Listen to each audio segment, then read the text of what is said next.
Inireklamo ni Vice President Sara Duterte ng perjury.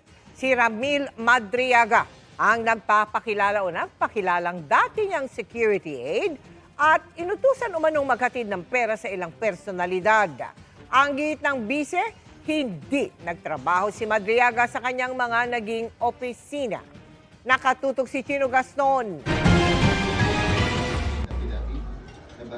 Sa Taguig Prosecutor's Office, naghain ng reklamong perjury si Vice President Sara Duterte kaninang umaga laban kay Ramil Madriaga, ang nagpakilalang naging security aide daw ng bise.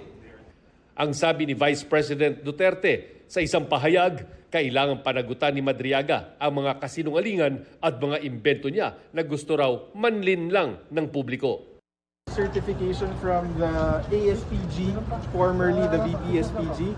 We have a certification from the Department of Education, and we also have a certification from the Davao City local government stating, attesting that there has never been any Ramil Madriaga that was employed or otherwise connected with those offices. So, doon pa lang basag na yung storya ni Madriaga because in his affidavit, kung mapapansin nyo, he needs those connections with these offices for his allegations to be credible, for him to be in a position to say transport cash upon allegedly VP's instructions. Kailangan niyang PSG siya, VPSPG siya, pero ang ebidensya malinaw, hindi totoo. Hawak daw nilang ebidensya laban kay Madriaga ang mga affidavit ng mga dating security officer ni Duterte na nagsabing di nila kilala si Madriaga at imposibleng naging bahagi ito ng security group nila. November 2025, ginawa ang affidavit ni Madriaga.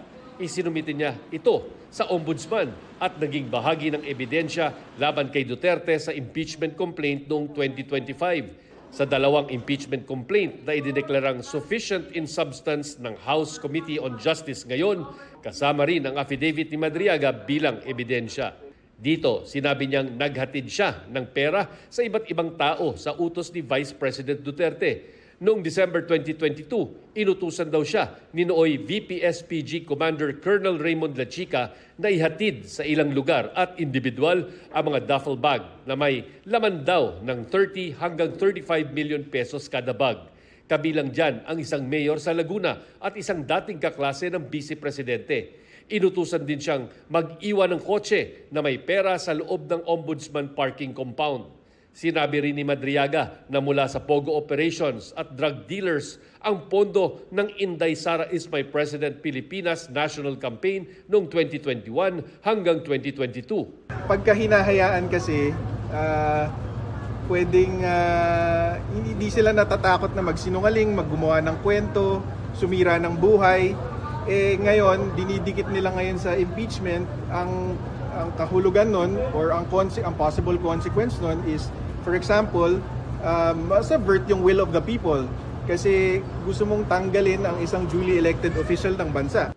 Ang tanong ng abogado ni Madriaga, wala kaming sinasabing nasa payroll siya ng OBP o ng DepEd or ng iba't ibang government agency. Sinasabi niya talaga naging trusted person siya ni former President Rodrigo Duterte. And later on, ipinasa sa anak kay VP Sara nga. So, wala kaming concern dyan sa mga certification na yan.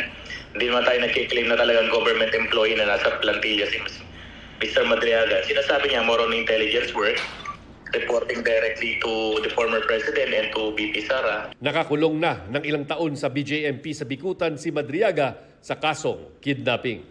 Para sa GMA Integrated News, Chino Gaston, nakatutok, 24 oras.